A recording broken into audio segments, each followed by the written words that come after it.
Backyard. Backyard. Backyard. Backyard. Hey, welcome to the Backyard and J&L Nutrition again. Again, I'm Mike Buttenoff with J&L, and this is? My name is Terry Van Dyke. I'm a veterinarian and on staff here with J&L Nutrition. And we try to answer questions that you might have. And today we were going to talk about getting your corn silage put out properly. Yeah, we got corn silage right around the corner, chopping. Harvest season's coming at us fast. Some services we provide at J&L for our customers, both seed and feed customers, is we'll come right out to your farm, we'll take samples, we'll chip your samples down, we'll bring them back either to our home offices or to the office here, and we get accurate moistures to help you manage when to chop your silage. And that's kind of where it all starts, isn't it, Terry? Getting that moisture right. Right, getting that properly harvested at the right time to get the right moisture. Get it too wet, well then it's not going to ensile properly or create a lot of butyric acid, which just causes a bad fermentation of your corn silage. Get a product that the animals aren't going to do well with and aren't going to enjoy the taste of it, so to speak. And then now if it gets too dry, now it doesn't ferment properly, it doesn't ensile right, and then you have more problems with molds and yeast creating problems. Also with moisture, when we are near optimum moisture, that is where we maximize our digestibility, in particular our fiber digestibility. As our material gets drier, our digestibility decreases with every point we get to the too dry side of things. A few other things, we're seeing a lot of dairies and producers, beef operations, making drive-over piles. And the success to a true drive-over pile is just that, having it a drive-over pile. So at any time, at any angle, you can go over that pile.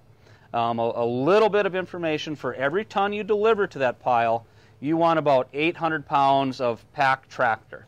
So if you're delivering 30 tons an hour, you want a 24,000 pound tractor continually moving on that pile. We've made this pile properly, Terry. We've inoculated it to help with fermentation. Yes.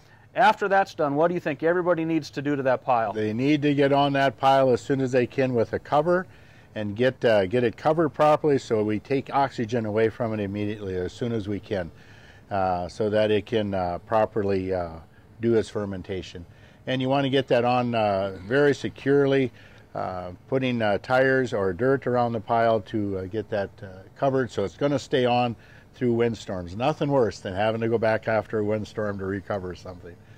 But some interesting stuff over the years, and all the forage stuff I've worked with and J&L has worked with, is an uncovered pile. We will have approximately 25% dry matter loss in that pile in a year's time, which is hard to visualize, but Keith Bolson at Kansas State has verified it time and time again.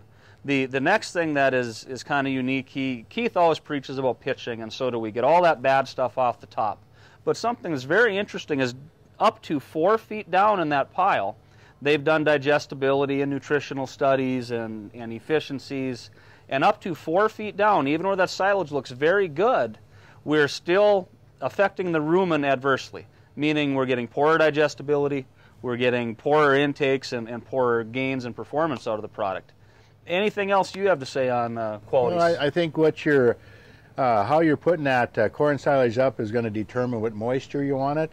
If you're going to be putting it in a pile, we like to see that 65 to 70% moisture. If you're putting it in a bag, 60 to 65. And then, of course, you're putting it in an upright silo, you want to be in that 55, 60. So how you're putting that product up is going to determine what moisture you want to have that at, too.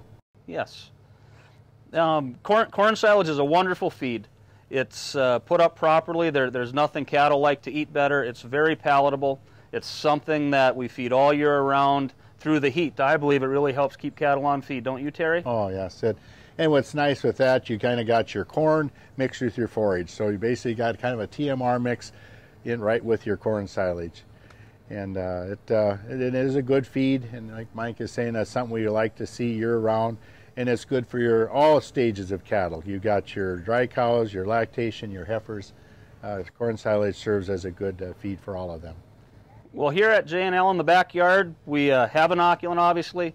We work with the seed, specializing in nutrition, Any questions you'd have on any of this, feel free to call us, stop in the office, contact us at any time. Thank you and have a wonderful, safe chopping season. Thank you very much. Yard. Yard. Yard. Yard.